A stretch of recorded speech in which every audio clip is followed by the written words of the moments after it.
nih, Mbak? Boleh. Oh, Kan udah dekat. udah boleh nih. Lampu hijau nih gimana, teman-teman? Daripada lampu merah, teman. Kalau enggak, Berhenti Anda dong. putar balik. Oke, diajakin lagi ya teman-temannya. Waduh, tuh deket doang, tapi enggak titik-titik.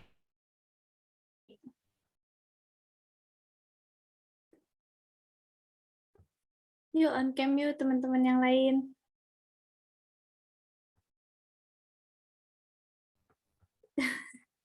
Gas Usman, jemput depan gang.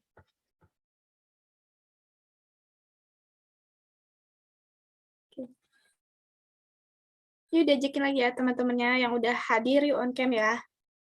Bentar lagi kita akan memulai tutor kita pada malam hari ini. Yuk, biar cepet yuk mainnya yuk. Nanti absennya full. Yang join 60, absennya full. Iya. Yang ngisi absen. Nanti yang ngisi absen 100 lebih. Tapi yang join tutor 61. Ayo join daripada nanti setelah tutor banyak yang ngechat nih. Fitri di-upload nggak ya? Di-upload ya. Kapan ya di-uploadnya? Aduh, ayo mending join sekarang. Daripada Kalau belum nunggu-nunggu 100 nggak di-upload upload. di YouTube. Tuh, ayo itu semuanya bantu-bantu ngajak ya. Nggak 100 nggak di-upload. Aduh. Tuh, Kak Aning kayaknya mau ngomong tuh. Iya nggak Kak Aning? Kak Aning diam aja malam hari ini sepertinya. Oke. Ya, Aning mau ngomong tuh Aning. Tuh, Aning kalau mau ketawa, ketawa aja, nggak usah ditahan. Aning senyum-senyum terus. Aning liatin siapa ya, senyum-senyum terus dari tadi tuh. Duh. Yuk temannya diajakin lagi ya yang join berdua kayak Abel nih. Aduh, nggak apa-apa. Abel sama ini berdua. Device satu tapi semangat berdua. Kata Aning ngeliatin Mbak tutornya gitu. Mbak tutornya ini sangat mantep.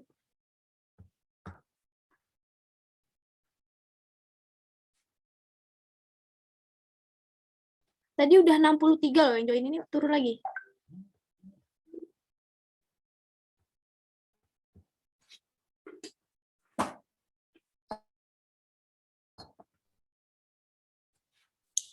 Ya, tadi Mbak Diani udah bilang nih, kalau belum 100 orang nanti videonya nggak akan diupload ke YouTube.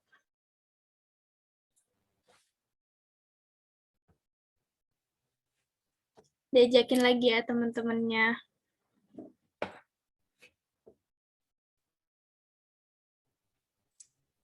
19/60 aja nih. Tuh, ditanyain. 1961 orang aja nih. Kalau data sih 200-an, Mbak. Ya. Aduh.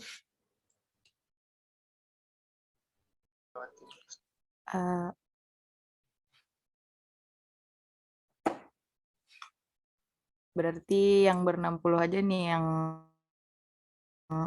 semangat dapat nilai A. Wah, semoga ya yang datang tutor pada malam hari ini dapat nilai A tubesnya. Amin.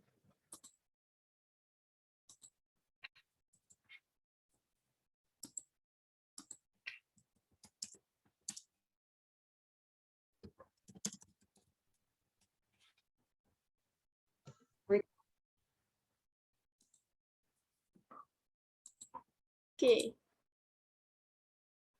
Kira-kira kita mulai jam berapa ya nanti ya, kalau belum ada orang ini? Atau kita mulai aja sekarang? Gimana teman-teman? Mau mulai sekarang apa nanti?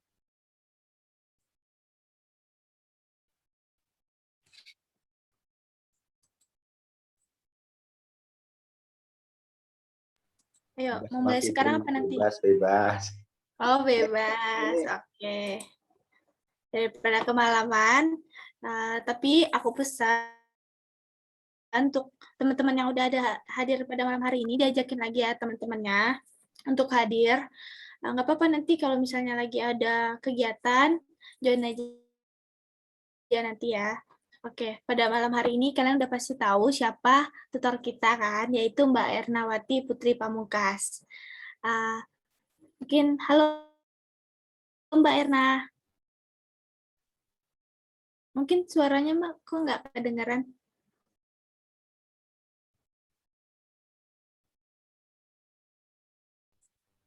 Oke, mungkin Mbak Erna masih sedikit bermasalah. Kita tunggu dulu ya teman-teman. Mbak Erna Tuh, Mbak Erna udah disemangatin sama Usman nih. Halo Mbak Erna, kata Mbak Deliza. Yuk diajakin lagi ya teman-temannya untuk hadir pada malam hari ini. Halo Mbak Erna, apakah udah bisa?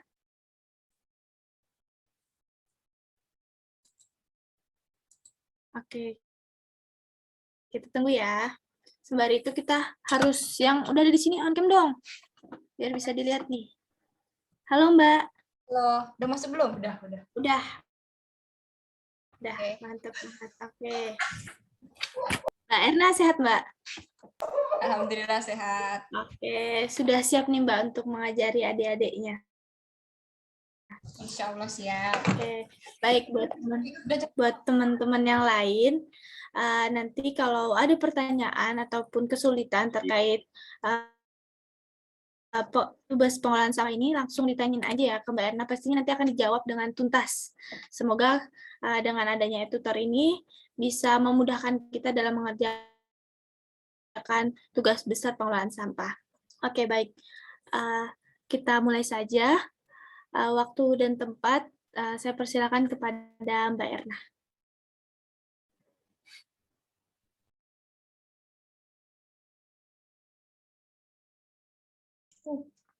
Assalamualaikum warahmatullahi wabarakatuh. Waalaikumsalam warahmatullahi wabarakatuh. Sebelumnya aku terima kasih banyak buat himpunan yang telah memberikan kesempatan kepadaku untuk malam hari ini sehingga kita bisa dapat berkumpul di Zoom room malam hari ini.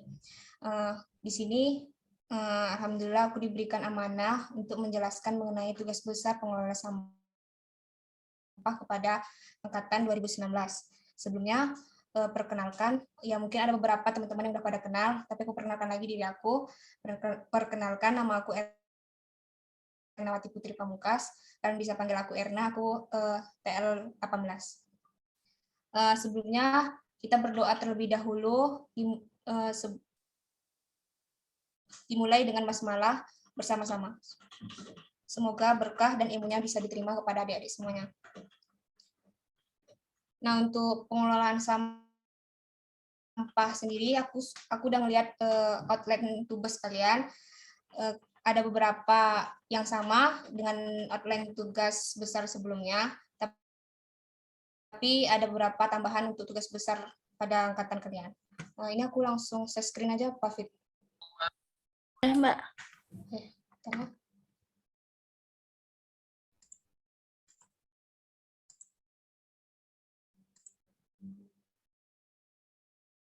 Udah kelihatan belum?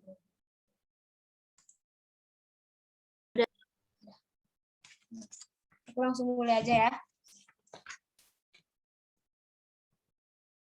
Untuk outline laporan di angkatan kalian, mungkin bab 1-nya ada pendahuluan, bab 2-nya ada gambaran umum lokasi studi, bab 3-nya ada kriteria desain dalam pengelolaan sampah, bab 4 ada evaluasi pengelolaan sampah existing, bab 5 ada perencanaan sistem pengelolaan sampah, dan bab 6 ada BOQ dan RAB. Untuk BOQ dan RAB aku skip aja mungkin karena udah bisa lah kalian ya, karena tugas-tugas sebelumnya buat itu juga. Nah, untuk masuk ke bab 1 pendahuluan, ada latar belakang, maksud dan tujuan, ruang lingkup, dan sistematika laporan. Untuk maksud dan tujuan, ruang lingkup, dan sistematika laporan mungkin udah ada di outline yang udah dikasih asdas mungkin, kalian tinggal kopas saja. Nah, untuk latar belakang nanti bisa kalian jelaskan di dalam latar belakang itu pokok permasalahan di wilayah tersebut. Misalnya pokok permasalahan sampahnya mengenai apa gitu. Nah, untuk gambaran umum lokasinya ada batas administrasi yang terdiri dari batas geografis, topografi, dan lain sebagainya. Untuk demografi kependudukan, ada jumlah dan kepadatan penduduk terbaru. Dan untuk sarana prasarana kota, ada fasilitas kesehatan, pendidikan, peribadatan, dan perdagangan, serta lain sebagainya. Nah, untuk acuannya aku saranin kalian pakai Badan Pusat Statistik, bisa kalian cari kayak Kabupaten X dalam angka 2020. Nah, X itu kabupaten apa? Kalian dapat wilayah apa ya? Kalau Fitri Tulungagung, Mbak. Tulungagung, misalnya Kabupaten Tulungagung dalam angka 2020 gitu. Nah, referensi berikutnya aku saranin kalian pakai buku sanitasi juga, buku putih sanitasi. Bisa kalian cari di internet, dan ada mungkin beberapa wilayah yang nggak ada buku sanitasi. Cuman ada lagi nanti referensi lain, ntar aku kasih tahu lagi ya. Untuk kriteria perencanaan, berupa kriteria perencanaan pengelolaan sampah yang mengacu pada NSPM dan textbook. Nah, untuk contoh NSPM-nya sendiri ada Undang-Undang 18 2008 tentang pengelolaan sampah, Permen PU nomor 3 2013 tentang detail teknis pengelolaan sampah, Permendagri nomor 33 tahun 2010 tentang pedoman pengelolaan sampah, dan lain sebagainya, bisa kalian lihat. Atau mau dicatat dulu, boleh. Selanjutnya, kriteria desain pengelolaan sampah. Untuk kriteria desain pengelolaan sampah ini ada 2 subbab. Ada pengurangan dan ada penanganan. Nah, untuk pengurangan sendiri ada timbulan sampahnya. Kalian bisa pakai acuan Permen LHK nomor 75 tahun 2019. Ada pendaur ulang sampah, kalian bisa juga pakai Permen LHK 75 2019. Untuk pemanfaatannya sendiri, biasanya kebanyakan teknik kita pakai aplikasi pemanfaatan EcoBrik. Dan udah ada beberapa yang diaplikasikan. Untuk selanjutnya, penanganan sampah, ada wilayah perencanaan dan periode, ada timbulan sampah, komposisi sampah, penanganan di sumber. Untuk penanganan sumber ada pemilahan, pewadahan, pengumpulan, pengangkutan, penyapuan jalan, pengelolaan skala kawasan TPS 3R, dan pengelolaan akhir. Nah, masuk ke bab 4, evaluasi pengelolaan sampah existing. Untuk pengelolaan sampah, evaluasi pengelolaan sampah existing, ada 3 yang akan dibahas. Yang pertama, evaluasi kegiatan pengelolaan, evaluasi kebijakan pengelolaan, dan analisis SWOT dalam pengembangan sistem pengelolaan sampah. Untuk evaluasi kegiatan ada 2, ada pengurangan sama kegiatan penanganan. Untuk pengurangan, itu bisa diketahui berdasarkan jumlah sampah yang masuk di bank sampah dan TPS 3R. Kalau untuk penanganannya bisa dapat diketahui dari jumlah sampah yang masuk ke TPA. Untuk kebijakan pengelolaannya sendiri bisa kalian lihat dari sosialisasi kebijakan pendapat masyarakat, terus tentang sikap kepedulian masyarakatnya bagaimana, menjaga lingkungan masyarakatnya gimana, dan lain sebagainya. Untuk analisis SWOT-nya bisa kalian menganalisis secara internal maupun eksternal.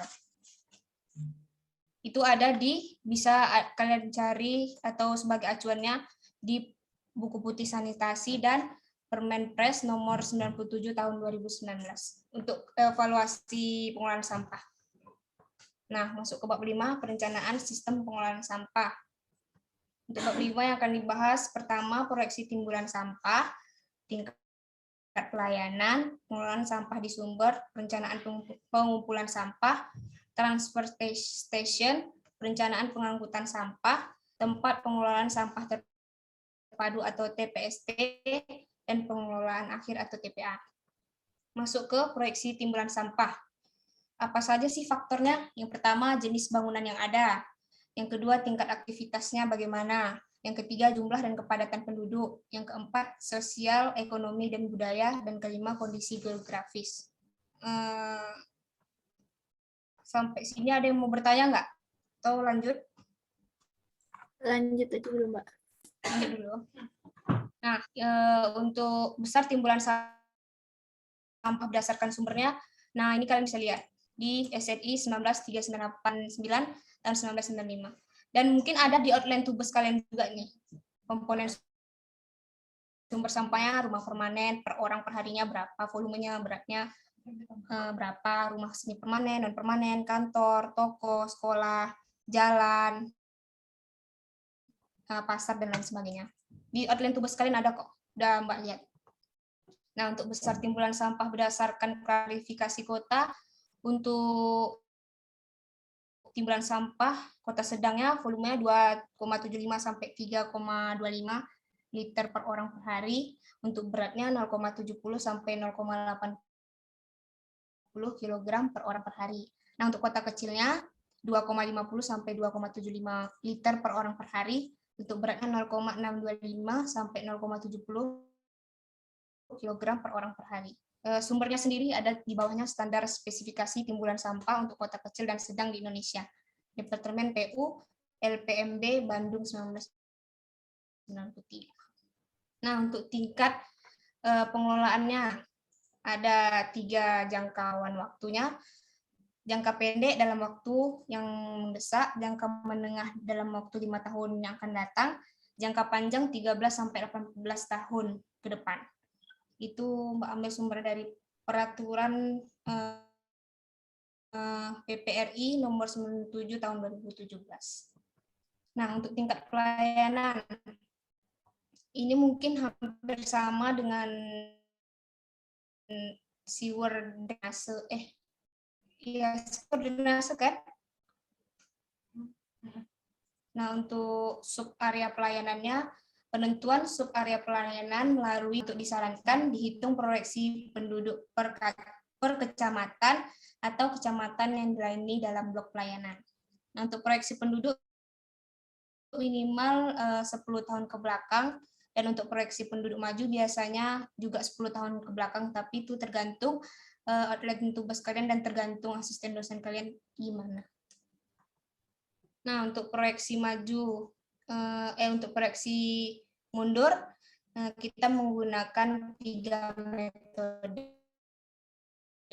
Metode aritmatik, geometrik, dan Lassware. Untuk mundur ini kita mencari per N. Nah, setelah dapat nilai C, lalu kita mencari proyeksi penduduk maju. Nah, ini maju sebenarnya. Nah, untuk proyeksi maju kita menggunakan tetap 3 metode, yang mana 3 metode ini kita mencari standar deviasi dengan rumus jumlah rata-rata Y itu dikurang Y min pangkat 2 per N akar tersebut, dan dipilih standar deviasi dari 3 metode yang paling kecil. Nah, setelah dapat, kalau ini aku dapat standar deviasi yang paling kecil yaitu proyeksi geometri. Nah, dari proyeksi geometri ini selanjutnya digunakan untuk ini rumus ketiga metode tadi. Lanjut ke perbandingan. Nah, aku tadi dapat proyeksi penduduk geometri, metode geometri. Nah, dari geometri tadi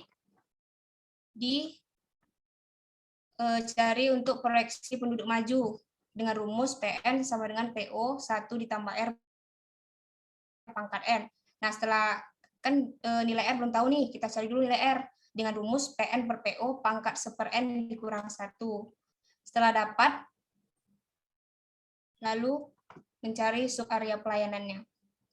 Jumlah penduduk per kecamatan tadi udah dicari sebelumnya, proyeksi maju maupun mundur, dan untuk penduduk terlayaninya bisa dicari dengan masing-masing blok pelayanan berdasarkan persentase kecamatan yang masuk di dalam masing-masing blok pelayanannya. Nah, untuk zona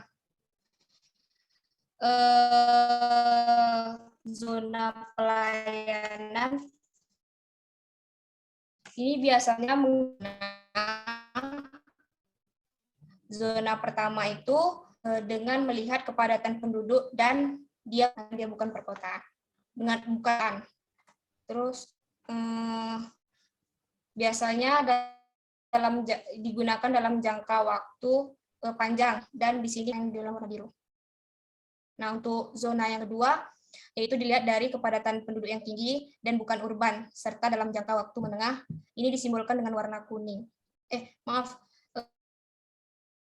Zona kedua disimbolkan dalam warna hijau. Nah, untuk zona ketiga itu dapat dilihat dengan kepadatan penduduk yang tinggi dan urban tetapi bukan kawasan bisnis. Nah, dalam jangka waktu pendek biasanya diberi warna kuning dan harus terlayani 100%. Nah, jadi yang kuning ini zona 3. Ini wilayah zona 3 yang warna kuning. Nah, untuk yang zona 4 sendiri yaitu dengan melihat kepadatan penduduknya yang tinggi dan kawasan bisnis dalam jangka waktu yang warna merah, zona keempat.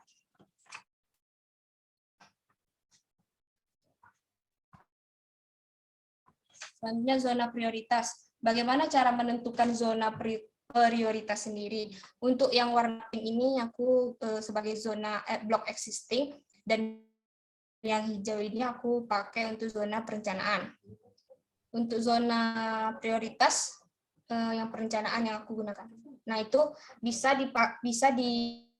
dijadikan sebagai acuan dilihat dari kepadatan penduduknya yang tinggi dan merupakan kawasan strategis dan juga memperlihatkan keadaan topografi dan serta dilihat dari tata guna lahannya bagaimana. Itu kalian bisa lihat di DPS. Selanjutnya pengelolaan sampah di sumber. Ada yang namanya pewadahan, perencanaan pewadahan. Kalian dapat lihat kondisi pewadahan saat sekarang dan yang mungkin akan kalian rencanakan seperti gambar. Untuk pewadahan sendiri itu ada 2, pewadahan individual dan ada komunal. Untuk individual itu biasanya untuk pewadahan sementara dan biasanya untuk individu. Sementara yang komunal itu biasanya digunakan untuk bersama. Nah, ini pola dan karakteristik pewadahan dalam bentuk dan jenis. Individunya berbentuk kotak, silinder, kontainer, bing atau tong, semua tertutup dengan kantong plastik. Nah, sedangkan komunal bisa dalam bentuk kotak, silinder, kontainer, tong, semua tertutup. Ya, sifatnya begitu juga bahan, volumenya, dan pengadaan untuk perbandingan yang pewadahan individu dan komunal. Selanjutnya pengelolaan sampah di sumber ada yang namanya rencana reduksi sampah di sumber. Nah, sebelum masuk ke ada 2, ada pengomposan dan ada penjualan. Sebelum masuk ke pengomposan dan penjualan, biasanya kalian disuruh mencari timbulan sampah terlebih dahulu. Bagaimana caranya? Dari persen berat dikali berat sumber sampah sendiri. Nah, itu ada sumber sampah nanti biasanya udah ditentukan dan ada juga di outline tugas kalian.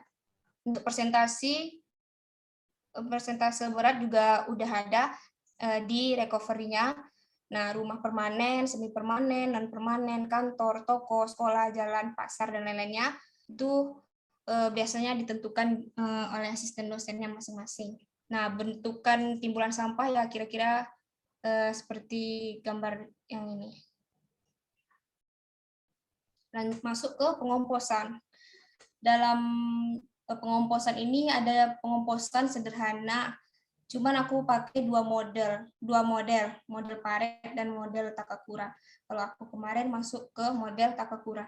Untuk model ini sendiri nanti juga ditentukan oleh asisten dosen kalian. Nah, untuk penjualan mungkin ada beberapa sampah yang masih bisa didaur ulang dan biasanya itu ada di bank sampah dan bisa diperjualbelikan untuk meningkatkan ekonomi masyarakat sekitar. Lanjut ke perencanaan pengumpulan sampah. Nah, kondisi pengumpulan sampah saat ini bisa dilihat di gambar ini. Sangat jelek ya mungkin.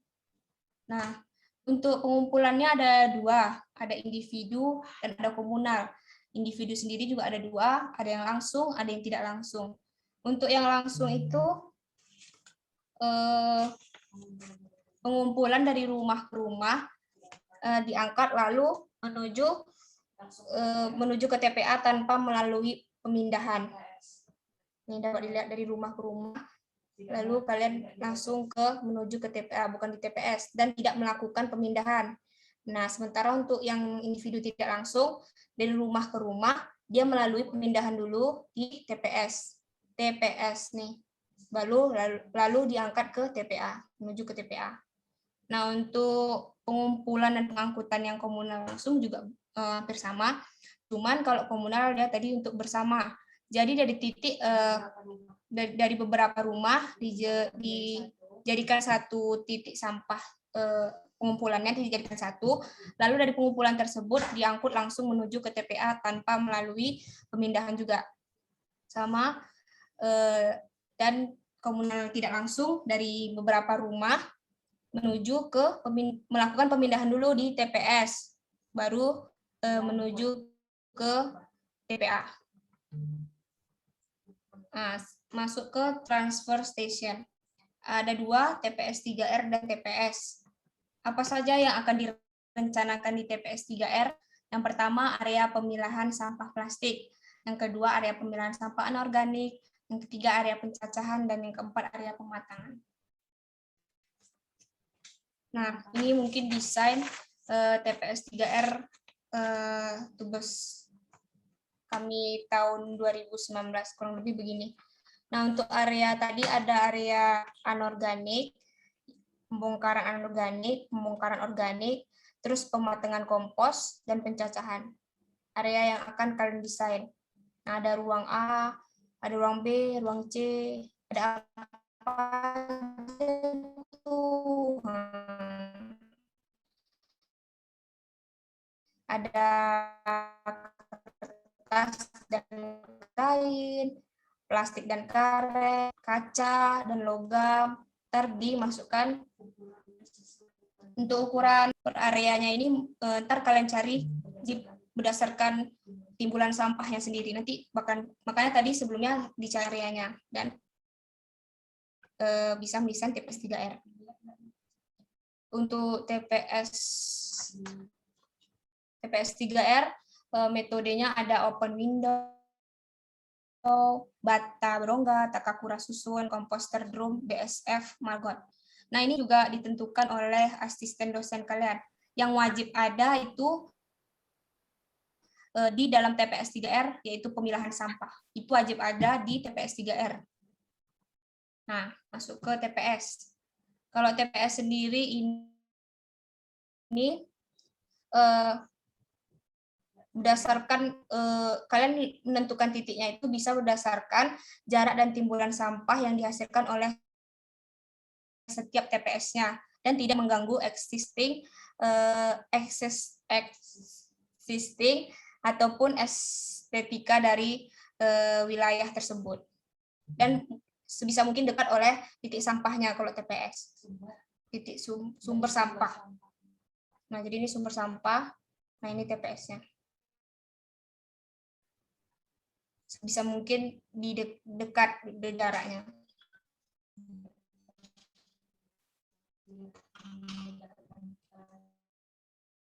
Nah, untuk perencanaan pengangkutan sampah, bisa kalian lihat kondisi pengangkutan sampah saat sekarang. Nah, terus untuk perencanaan pengangkutan ada sistem pemindahan. Bisa kalian lihat juga ini gambaran kondisi. Nah, untuk sistemnya ada dua. Ada sistem pemindahan dan ada sistem tidak langsung. Nah, ini sistem tidak langsung. Untuk sistem tidak langsung itu dari pool ini, dia dengan kontainer dalam keadaan kosong, terus keisi, baru ke TPA. Nah, lanjut lagi ke kosong, keisi, ke TPA. Lanjut lagi ke kosong, isi, baru ke TPA. Untuk pola kontainer angkat atau HCS.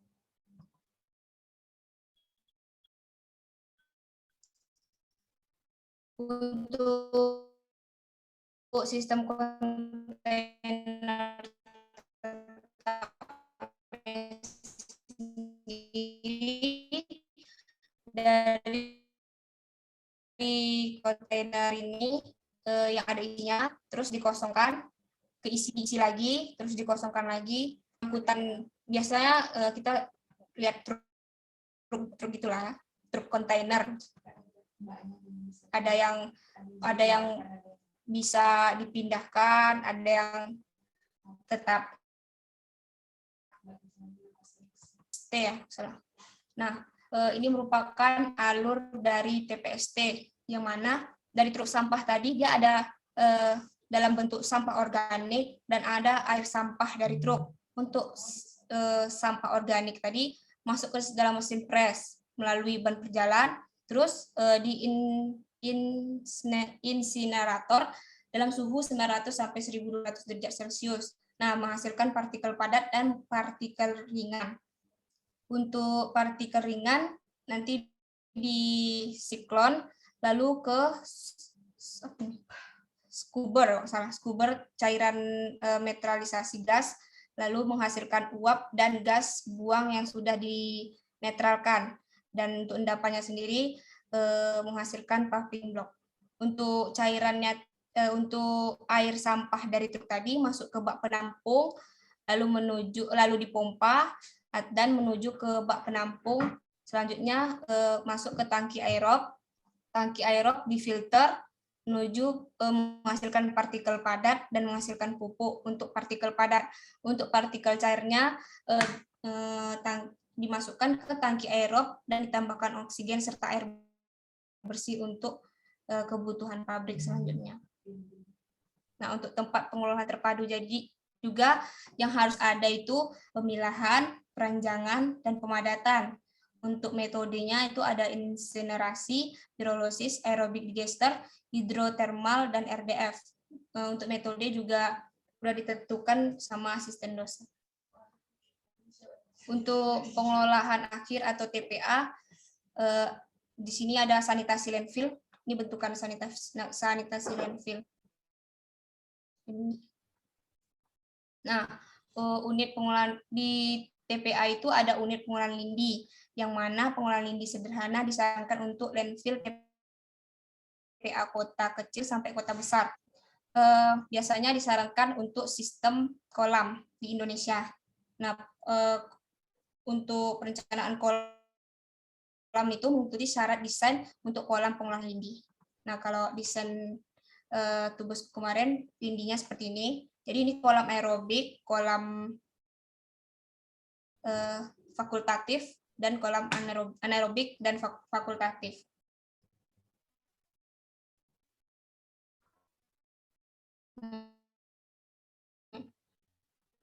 Yang lebih biasanya ini kolam anaerobik, lalu masuk ke aerobik dan waterland atau effluent. Untuk perencanaan TPA yang sarana dan prasarananya alat berat seperti dozer, loader, dan ekskavator. Terus transportasi lokal, cadangan bahan bakar, cadangan insektisida, peralatan anioding dan manuver, jalan operasi utama dan operasi dalam area. Nah, ini beberapa alat yang harus ada di TPA: bulldozer, well, ekskavator, landfill, dan lain sebagainya. Nah, ini desain TPA-nya. Contoh desain pengelolaan akhir. Untuk rancangan kalian mungkin seperti ini aja. Kalau ini, kalau bisa buat gini ya bagus, tapi kalau nggak ya gini mungkin boleh sama asisten kalian. Zonanya ini ada zona 1, zona 2, zona 3, zona 4, dan zona 5. Ini tergantung jumlah timbulan sampah yang masuk ke TPA. Nah, ini ada kantor, ntar kalian jelasin.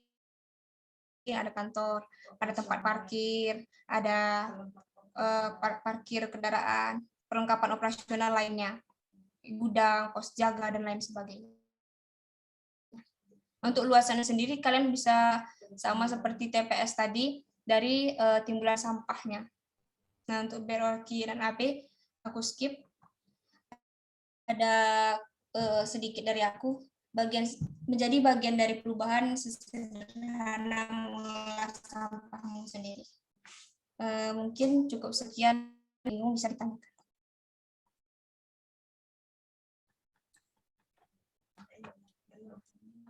Ada yang mau bertanya nggak? Wah, mantap sekali Mbak Erna terkait penjelasan materinya. Baik, bagaimana teman-teman? Apakah ada yang ingin bertanya?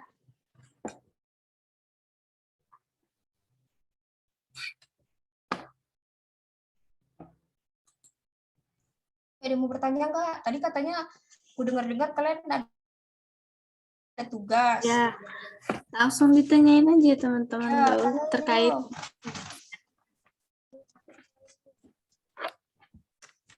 Apa udah bisa semua nih Mbak? Jangan-jangan apa sama udah pada tugasnya. ngantuk nih?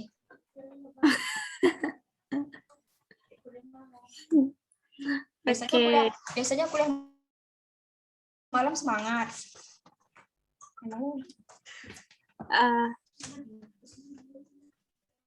Anding mau bertanya? Dari Fitri bertanya. Ya, gimana? Dari Fitri terlebih dahulu Mbak. Ya. Atau gimana ya teman-teman? Ada yang mau bertanya nggak? Oke. Kalau dari Fitri mau bertanya terkait ini Mbak, apa? Ini kan baru perhitungan kami baru sampai, nah mungkin bisa dijelasin lebih detail, bukan lebih detail, dijelasin lebih terkait data, pengambilan datanya gitu Mbak, atau gimana? Soalnya masih agak bingung di situ. Data timbulan sampah ya mungkin kalian banyak bingung. Ya, tapi itu kan memang tugas masing-masing nyari terkait itunya. Masukinnya gitu Mbak, itu.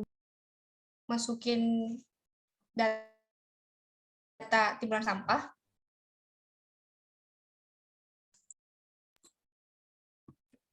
Iya Mbak, mungkin terkait neraca aja deh Mbak. Oh, terkait neraca. Gimana?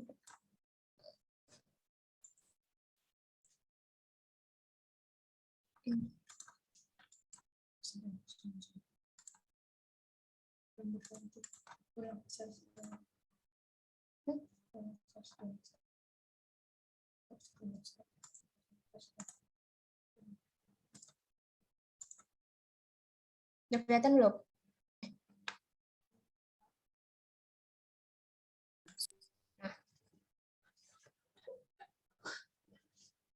Untuk sumber sampah sendiri, itu kan ada dari sumber sampahnya, ada dari rumah ke rumah, ataupun dari yang komunal, individu, pasar, perkantoran,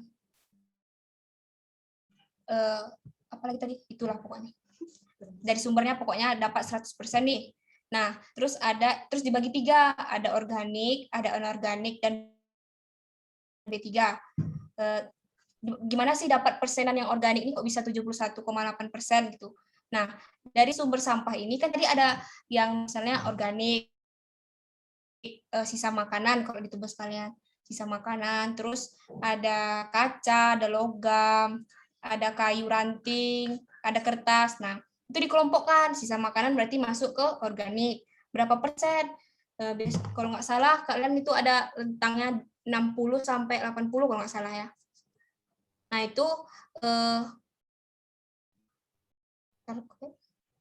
sisa makanan biasanya kalian pakai recovery factor itu ada 60 sampai 80. Nah, kalian pilih tuh mau kalian pakai yang berapa? Misalnya mau 70, berarti kalian pakai 70%. Nah, untuk anaerobiknya berapa? Kan ada kayu ranting, kertas, karton, plastik. Nah, dimasukin anaerobiknya tuh berapa, dijumlahin. Nah, kalian harus tentuin dulu, kan ada ranknya tuh 60 sampai 70. Kalian pilih misalnya 70 ranknya. Terus yang karton 75, yang plastik 70 gitu misalnya. Nah, dari yang anorganik tadi dijumlahin berapa persennya dimasukkan nih. Nah, kalau aku kemarin 24,58%. Nah, untuk B3 berapa misalnya Renya 75 sampai 80. Kalian pakai 80% gitu misalnya. Nah, dari range itu, terus dari yang organik nih dibagi lagi dua. Ada yang dibagi ke kompos dan menjadi residu. Nah, untuk kompos 60%. Untuk komposnya ini tadi kalian bisa lihat di ini di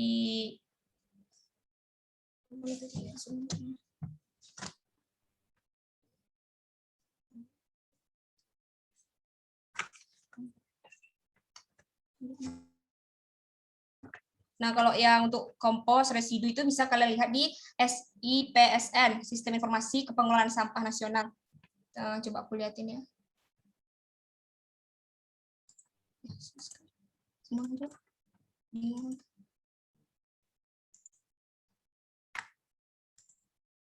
Nah, ini SIPSN. Ada misalnya kalian mau cari wilayah apa, ntar ada nih komposisi sampahnya berapa, timbulan sampahnya berapa, ada semua informasinya di sini. Atau kalau ada di WPS juga bisa di WPS, kalau nggak ada bisa di SIPSN dan buku putih sanitasi. Nah, gini contohnya composting skala RT RW. Nah, kalian Jawa Timur misalnya Pacitan berapa, composting skala kecil yang masuk sampahnya 5,25 ton per tahun misalnya. Terus sampah yang terkelola 4,2 misalnya. Nah, lanjut ke sini misalnya compostingnya 60%. Lalu dari 60% ini gimana cara kok bisa dapat 511,3 ton per hari dari 60% dari 852,17 ton per hari.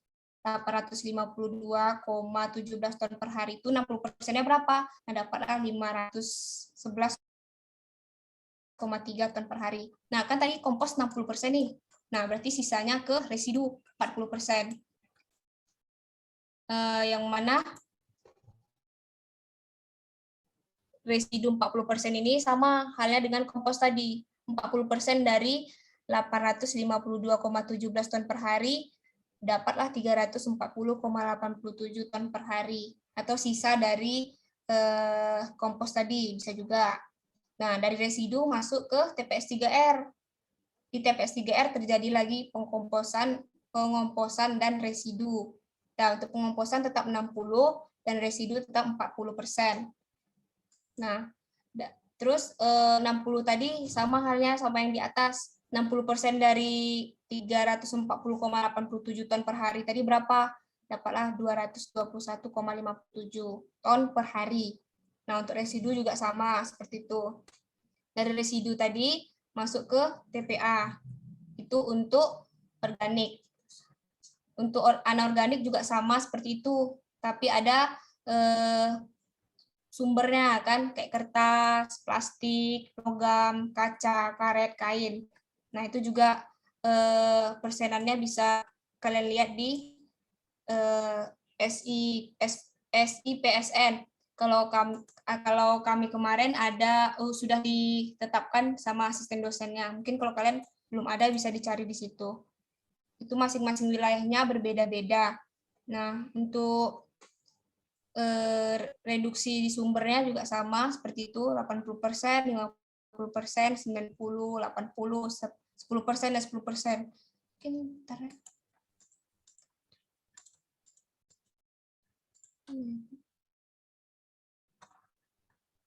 Nah, seperti ini.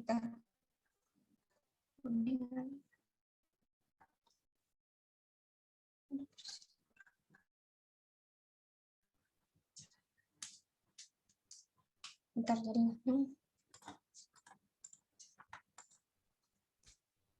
Aku lanjut dulu. Setelah kalian reduksi di sumber tadi, sama halnya kayak kertas, plastik, persenan dan ton perharinya berapa beratnya, lalu masuk ke residu untuk masuk ke TPS 3R.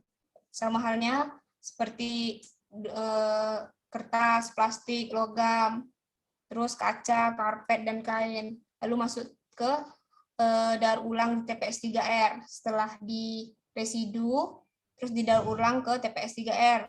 Dari TPS 3R juga sama halnya persennya seperti yang masuk ke sumber tadi, reduksi ke sumber. Nah, dari terdaur ulangnya di TPS 3R, lalu masuk ke residu di TPS 3R lagi. Karena ada beberapa yang belum bisa diolah di TPS 3R. Makanya dibawa ke TPA untuk diolah lagi. Nah, untuk persenannya juga sama seperti di TPS 3R, residunya masuk ke TPS 3R. Nih residu di TPS 3R. Nah, dari setelah kalian cari nih di residu di TPS 3R, lalu ditotalkan masuklah ke dalam TPA dengan total misalnya di kertas 44,51 ton per hari, plastik 64, logam 2 ton per hari, kaca 3,20 ton per hari, karet 15,20 ton per hari, kain 42,85 ton per hari, dan total semua itu dijumlahkan residunya terus dimasukkan ke TPA dengan jumlah 291,44 ton per hari. Kalau untuk B3 itu tidak terjadi residu, tidak adanya residu pemilah. Jadi dia langsung dia nggak bisa untuk residu untuk B3 dia nggak bisa diolah di TPS, dia punya TPS sendiri, jadi dia nggak masuk ke TPS 3R. Jadi B3 langsung ke TPA khusus B3-nya sendiri.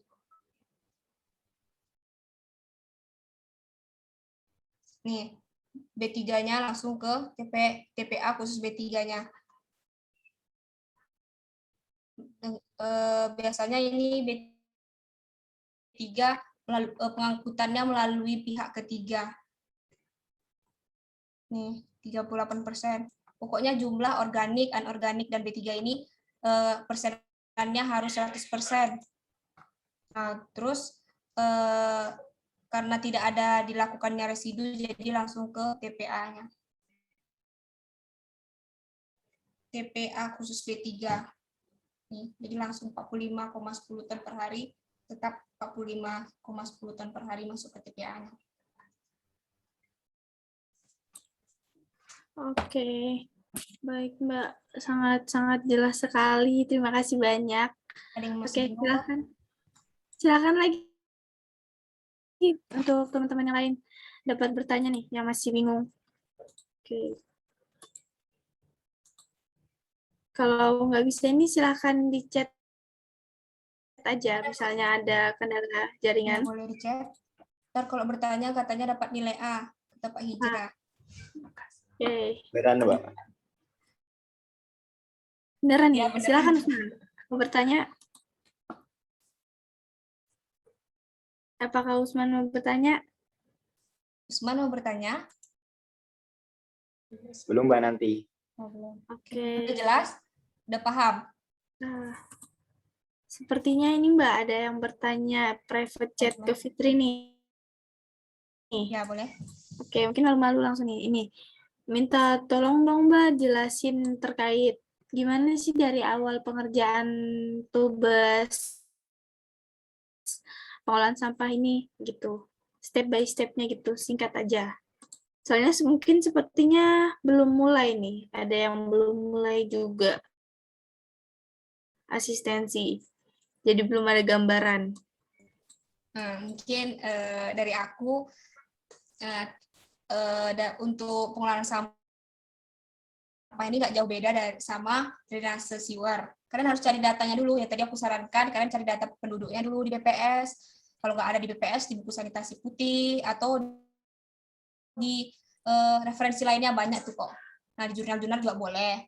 Nah, terus kalau kalian udah cari data, masuk ke laporan mungkin. Terus dikerjakan bertahap.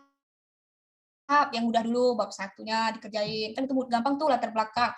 Untuk latar belakang itu kalau bisa dimasukin pokok permasalahan di wilayah kalian tuh apa gitu. Misalnya sampahnya karena nggak didaur ulang atau mungkin kurang pemerintahnya kurang bijak gitu. Bisa kalian masukkan ke latar belakang untuk permasalahan wilayahnya.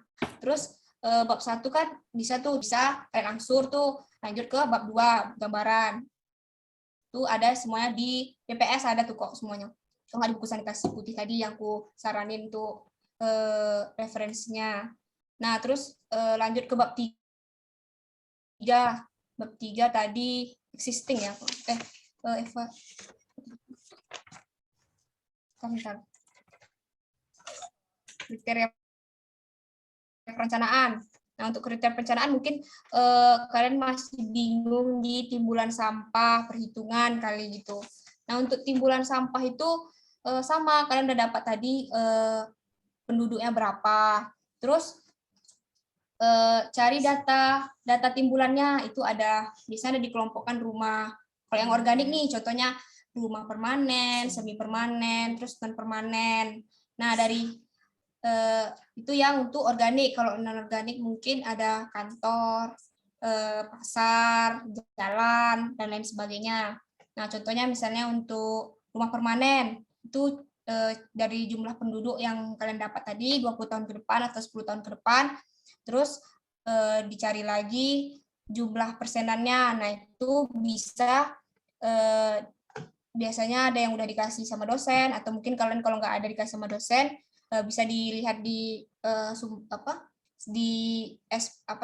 referensi tadi SIPSN, Sistem Informasi Pengelolaan Sampah Nasional. Nah, itu biasanya ada juga tuh persenannya, itu lengkap di situ kalau nggak salah. Nah, terus kalian udah dapat nih jumlah persennya, lalu kalian cari jumlah penduduk per unitnya, itu dari jumlah penduduk tadi yang 20 tahun ke depan, terus dikali sama persenannya, dapatlah jumlah per unit. Nah, dari jumlah per unit, cari lagi tingkat pelayanannya berapa persen. Nah, kalau belum, dicari lagi tuh di SIPSN. Misalnya, kalau kalian dikasih sama asisten dosen untuk melayani 80% misalnya. Nah, itu diusahakan 80% itu ada di tahun terakhir, tahun perencanaan terakhir. Sebisa mungkin misalnya 80% itu di akhir. Nah, untuk tahun-tahun sebelumnya itu kurang dari 80%, tapi harus bertahap. Misalnya untuk 3 tahun 2010 sampai 2013 itu kalian bisa pakai 40%. Nah, tahun selanjutnya bisa kalian pakai 50%, tahun berikutnya 60%, sampai yang tahun terakhir kalian 80% tingkat pelayanannya. Nah, udah itu, udah dapat nih. Kalian cari lagi jumlah pelayanannya berapa. Dari jumlah pelayanan unitnya itu dikali dengan tingkat pelayanannya tadi. Nah, kan kalian cari tuh, tinggal kaliin saja. Nah, terus cari berat sampah dan volume sampah. Nah, itu biasanya juga ada tuh di outline tugas kalian juga. Tinggal masukin aja berapa sisa makanannya, kayu ranting, kertas, plastik, logam, kain, karet, kaca, dan lain sebagainya. Terus yang terakhir baru kalian cari berat, timbulan, dan volumenya. Untuk beratnya, jumlah penduduk terlayani dikali beratnya berapa. Terus kalau untuk volumenya tinggal dikalikan ke volumenya, jumlah pelayanan terlayani dikali volumenya berapa. Mungkin itu masukan dari aku, teknik untuk kalian. Tahap-tahap selanjutnya mungkin itu bisa mengikuti, misalnya kayak mau pilih untuk pengangkutannya bisa kalian pilih, atau kalian bisa pilih yang pengangkutan individual langsung atau tidak langsung, komunal langsung atau tidak langsung. Untuk pengangkutan juga tadi bisa pakai HCS, bisa SCS. Untuk apa lagi? Metode biasanya itu sudah ditentukan sama asisten dosen kalian masing-masing.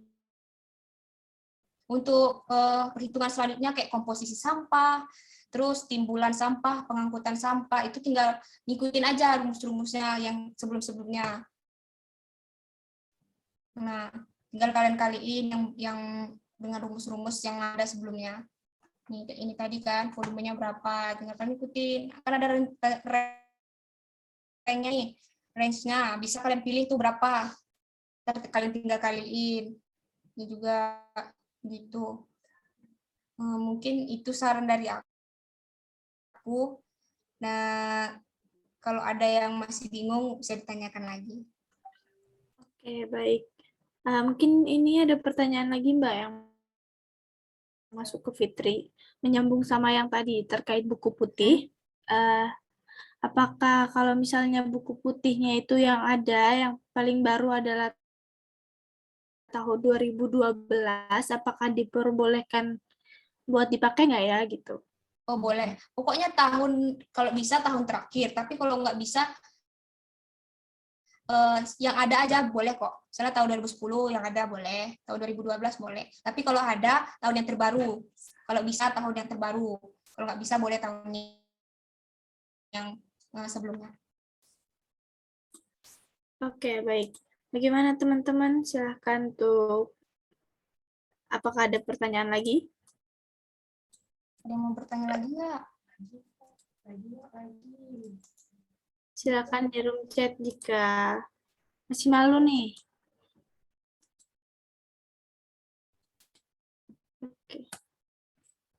Oke, baik.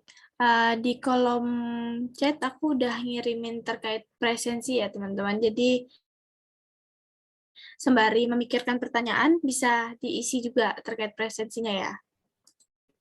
Oke, baik. Bagaimana teman-teman? Apakah ada yang bertanya lagi nih? Muka-mukanya terlihat sedikit bingung, Mbak. Mas Zidan, Mas Usman nih. Gimana Bingung nih? Udah sepertinya. pada ngantuk kali ya? Mau tanya bingung, Mbak. Soalnya asistennya belum ngapa-ngapain, Mbak. Oh belum ngapa-ngapain ya udah. Boleh angsur-angsur bab 1, bab 2, bab 1 bisa itu latar belakang. Tujuan bisa lah. Tuh. Bingung Mbak mau nanya apa soalnya belum Ya, mulai Mbak. nih. Ini gara-gara ikut ini terserahkan dikit. Gimana Usman?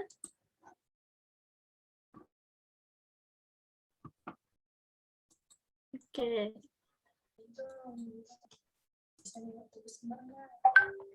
Untuk yang bingung nanti boleh ditanyakan di luar Zoom juga boleh, mau chat atau minta tubesnya.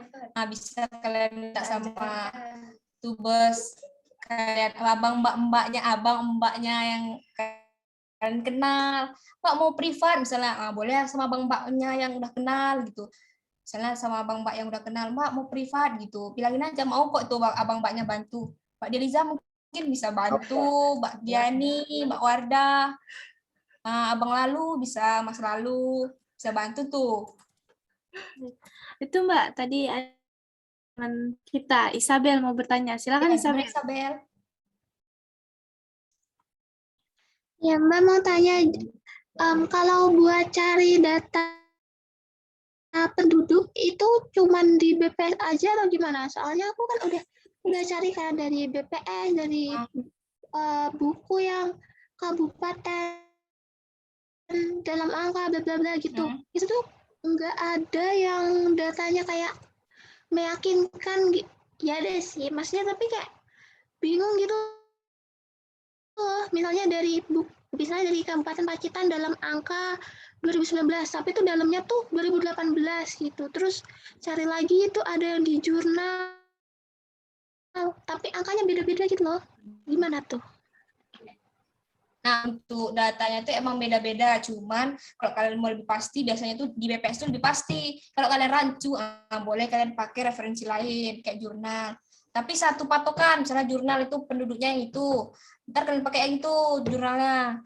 Jumlah penduduknya pakai yang di jurnal aja. Nah, kalau di BPS semua tuh. Dari 10 tahun sebelumnya, kalian pakai yang di BPS. Kalau mau ikut jurnal, cari 10 tahun sebelumnya yang ikut jurnal.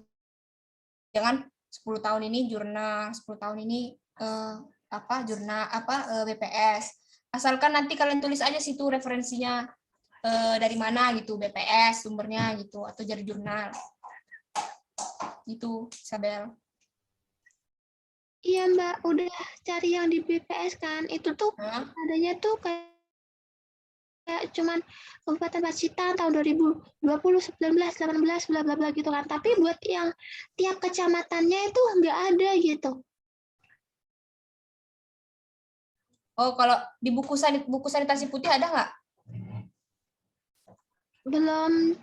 Belum cari sih Mbak, tapi kalau buku putih sanitasi itu berarti harus cari tiap tahunnya gitu. Nah, bisa kalau misalnya di satu buku BPS nggak ada, coba cari per tahunnya. Kalau nggak ada, biasanya ada tuh kok di buku BPS-nya. Bukan di dalam buku BPS-nya itu. Yang dalam angka, misalnya dalam angka 2010 gitu atau 2011 gitu. Coba ya. Tuh, BPS kadang belum update ya, kata Ananda, Mbak. Angka 2000. Nah, ya kadang juga belum. Makanya kalau kalian mau pakai jurnal. Kalau pakai BPS, tapi dipastikan di situ dan nanti kalian buat sumbernya. Jadi kalau misalnya asisten dosen kalian itu nanya, kalian bisa, oh ini Bu, ini dari BPS gitu atau dari jurnal gitu.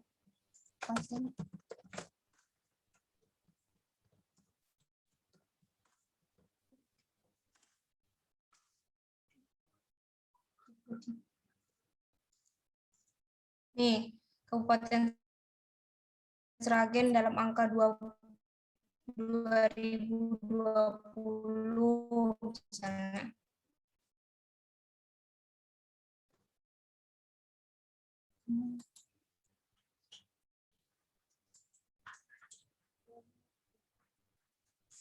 Coba dicari-cari di referensi, banyak referensi aja tuh apa Sabel. Nih, ada nih. Untuk singkatnya. Ini bukunya nih, biasanya ada di sini ada. Untuk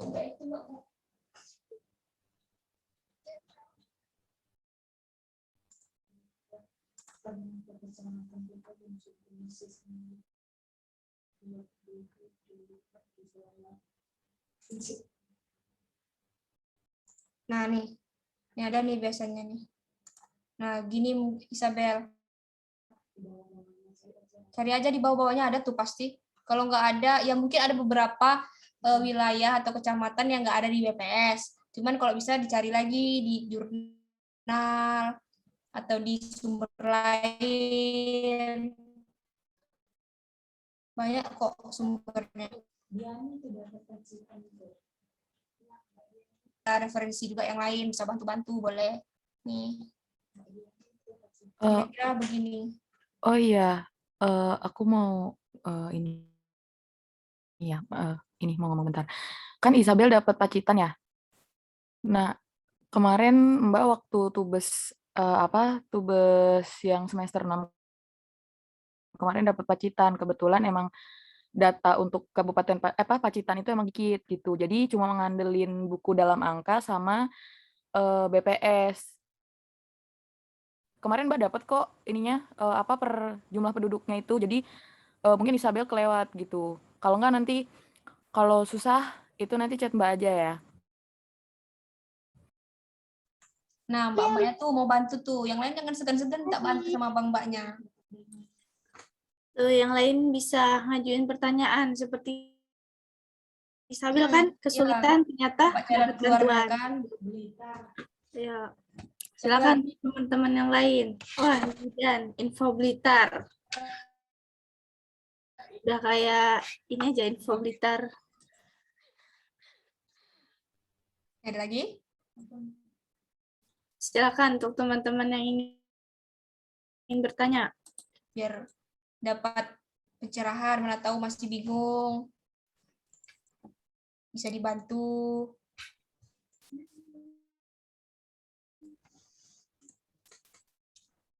Ntar kalau masih bingung bisa chat, bisa ya tanya-tanya sama abang-abang yang lain juga. Udah. Mbak, aku mau tanya, Mbak. Ya, oh, silakan Nopel. Jadi yang tugas pertama aku tuh disuruhnya yang buat file Excel tabel resum profil sanitasi bidang bersama di wilayah perencanaan. Terus ada tabel 2 resum isu dan tantangan permasalahan. Terus ada tabel checklist data sekunder yang dibutuhkan. Itu aku masih bingung, Mbak. Maksudnya gimana, Mbak? Gimana? Jadi tugasnya tuh disuruh apa sih? Resum profil sanitasi, terus resum isu tantangan dan permasalahannya. Itu bisa dicari itu tadi di buku sanitasi, itu biasanya ada juga. Terus di banyak tuh referensinya pengelolaan sampah. Itu ya di buku sanitasi ada tuh untuk isu-isunya juga lengkap tuh ada. Coba dicari dulu. Apa udah cari belum? Udah, maksudnya aku bingungnya tuh ini emang resum disuruh bener-bener resum gitu apa gimana, Mbak? Iya, Pakainya Excel. ada juga resume di Excel. Beberapa dosen asisten dosen yang minta di resume di Excel. Jadi mungkin lebih mempermudah kalian nanti misalnya mau lihat gitu. Tuh acuannya Ya, Mbak. bisa kok dirangkum di Excel. Mungkin memang dosennya minta dirangkum di Excel.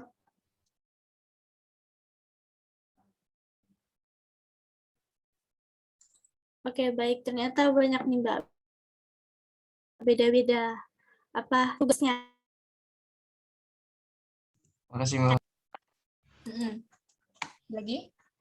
Ya, sampai. Ternyata banyak sekali nih, Mbak, macam-macam tugas-tugas Ya, tiap asisten beda-beda. dosen. Ada yang Nah, itu biasanya yang suruh ngerangkum gitu Pak Awal itu biasanya. Kalau nggak salah ya. Iya, Mbak. Nah, kan? Benar sekali. Oke. Yuk, teman-teman juga jangan lupa untuk mengisi link presensi ya yang udah hadir. Apa jika ada yang ingin ditanyakan, silahkan. Ya, mau bertanya lagi nggak? Di sini mumpung masih ada Mbak Erna nih, jadi segala pertanyaan bisa dijawab sama Mbak Erna, insya Allah. Oke, Mbak? Insya Allah, kita belajar sama-sama. Iya, jangan malu-malu teman-teman. Kalau misalnya masih malu, bisa private chat aja ke aku ya. Oke. Mengingatkan kembali, jangan lupa untuk mengisi link presensi ya.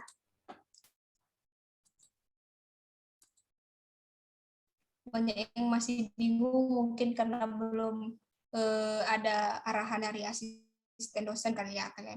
Iya Mbak gitu, masih bingung mau ngapain ini gitu, apa yang mau dilakuin gitu. Betul Mbak, caps lock ya, betul Mbak. Gitu. Semangat ya. Oke. Lagi nggak nih yang bertanya? Ayo. Oke. Ada lagi nggak untuk pertanyaannya? Silakan. Pak Fajri baru comeback dari Jepang. Itu waktunya susah diatur tuh.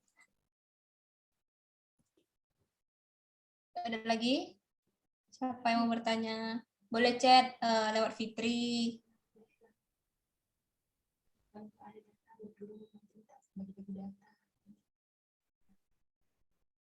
Kalau misalnya wilayahnya sama, kalian bisa tuh buat grup. Nah, nanti bagi-bagi tuh, kalian cari data ini ya, yang satu cari data ini. Nah, itu. Kita bagi-bagi sharing-sharing sama teman-temannya juga bisa.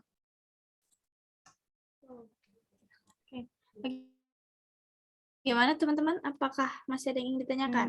Ayo dong, satu pertanyaan lagi atau dua pertanyaan lagi. Tuh, boleh tuh. Yang mau bertanya?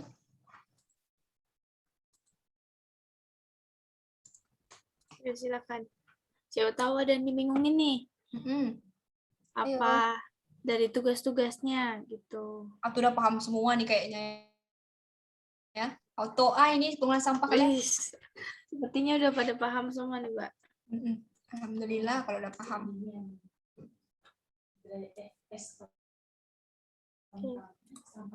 Nih, ada yang ngechat Fitri lagi, Mbak. Ya, gimana? Oke, nanya terkait gimana sih, bagaimana Mbak terkait perhitungan-perhitungan gitu. Mungkin udah memikirkan pusingnya apa nih yang harus dihitung nih gitu. Belum bingung dia apa akan dihitung Mbak gitu. Untuk perhitungan perhitungan itu biasanya ada timbulan sampah, komposisi sampah, terus pemilahannya gimana, neracanya juga tadi dihitung. Di Excel ada beberapa dosen yang minta dihitung di Excel, ada yang enggak. Terus untuk reduksi juga dihitung, pelayanan tiap-tiap daerahnya gimana, perhitungannya, rasio, jumlah penduduk. Nah, untuk pewadahan juga dihitung. Ntar sampai dapat kalian menggunakan alat transportasi ukurannya berapa, yang kapasitasnya berapa. Nah, terus untuk TPS 3R tadi juga dihitung untuk per area-areanya berapa meter, untuk pengumpulan juga gitu. Tiap kecamatan, terus sampah per TPS juga dihitung, pengangkutan, penyapuan, terus di TPS 3R-nya juga tadi untuk area per areanya, wilayahnya, terus desain TPA juga sama, ada area landfill itu berapa luasannya, kolam lindi terpadunya berapa luasannya, biasanya itu sih. Cuman kalau perhitungan rumus ada dosen yang ngarahin juga nanti rumusnya. Terus kalau bingung bisa dicari di jurnal untuk rumus-rumusnya. Pokoknya setauku itu aja sih perhitungannya. Kalau kalian mungkin karena ada tambahan, mungkin ya ada tambahan beberapa perhitungannya. Cuma nanti tinggal ngikutin aja itu, gampang lah. Nah, iya, mantap sekali, Mbak. Ini ada yang ngechat, yang dimulai perhitungannya itu apa dulu ya gitu. Kalau aku ini udah ngitung mulai neraca. Tuh, kalau aku mungkin berbeda lagi dengan Opel tadi yang resume, siapa tahu ada hitungannya. Ya bener nggak, Mbak? Misalnya tadi kayak Fitri udah disuruh dosennya kan buat neraca, ya bisa ngitung neraca dulu. Atau kalau dari awal stepnya ya kalian ngitung jumlah penduduk 10 tahun ke belakang gimana, terus jumlah penduduk 20 tahun ke depannya gimana, baru hitung komposisi sampah, timbulan sampah. Nah, kalian kan ada tuh biasanya timeline per asisten dosen. Nah, itu diikutin aja tuh, boleh. Misalnya dosennya minta minggu ini kalian hitung komposisi. Nah, kalian hitung komposisi sampah. Terus minggu depannya minta timbulan sampah dan hitung timbulan sampah gitu. Ikutin timeline dosennya juga boleh. Senyamannya kalian dan sepaham kalian aja. Yang penting ada yang ada kalian angsur gitu. Jangan nanti pas hari H udah mepet baru tuh terburu-buru. Biasanya banyak kan gitu tuh yang cowok. Pokoknya jangan mepet deadline aja ya. Nah, iya, gitu. diangsur. Nah, ini Mbak Yunedia ada bertanya di kolom chat. Mbak, selama pengerjaan tugas sampah ini kemarin adakah ada tutor-tutor di channel YouTube seperti plumbing kemarin tuh ada Bang Da Foster gitu. Kalau aku nggak ada sih ya, tapi coba tanya abang mbak yang lain ada nggak ya? Mungkin ada abang mbak yang lain. Cuman kalau aku kemarin nggak ada. Ya aku ngikutin alur asisten aja, misalnya disuruh yang kayak tadi timeline-nya, ngikutin timeline-nya aja.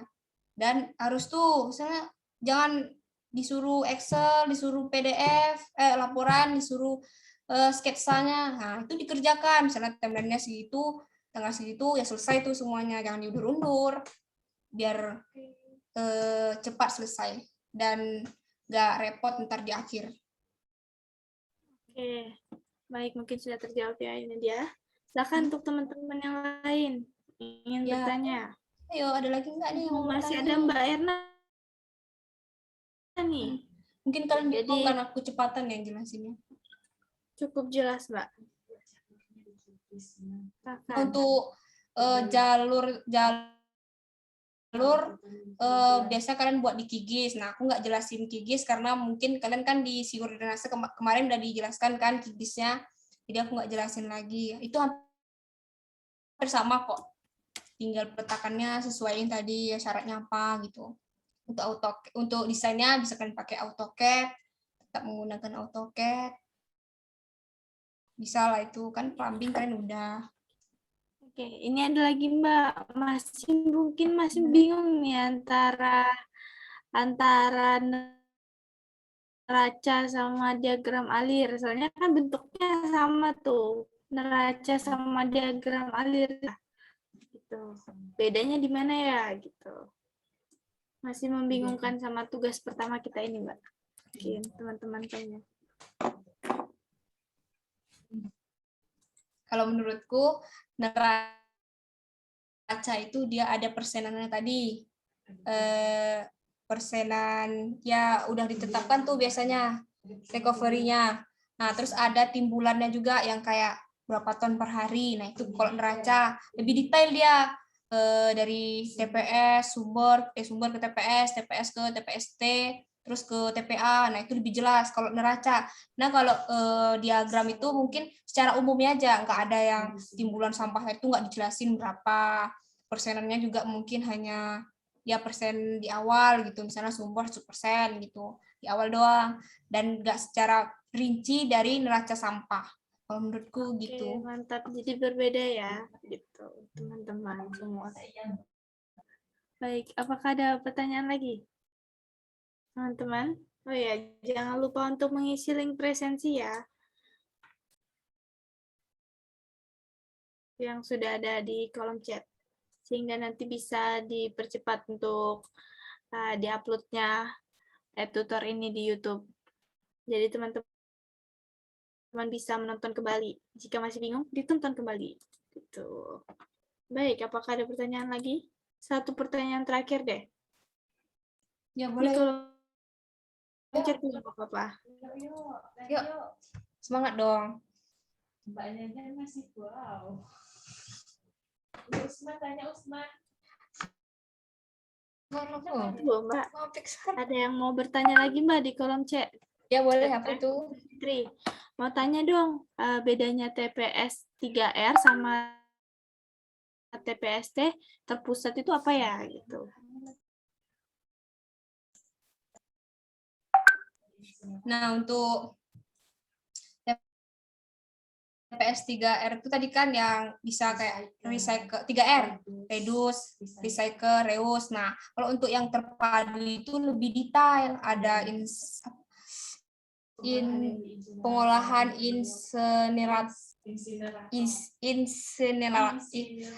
insinerator. Nah, kalau yang terpadu itu lebih detail daripada yang TPS 3R. Kalau TPS 3R itu ya yang itu reuse, reduce, recycle. Nah, kalau TPS terpadu itu lebih detailnya gimana? Itu sih menurut Mbak ya. Kalau ada yang lain mungkin bisa ditengok di jurnal atau di apa, di materi bapaknya.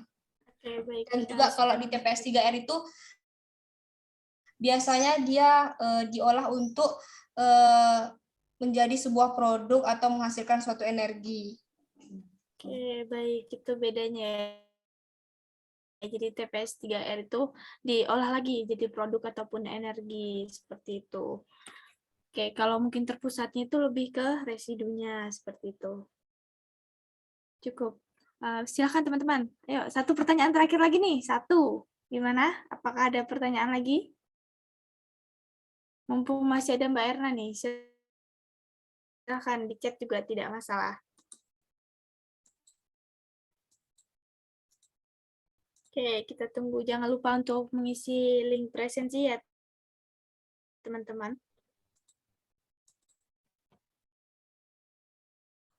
Oke, kita tunggu. Apakah ada yang ingin bertanya lagi?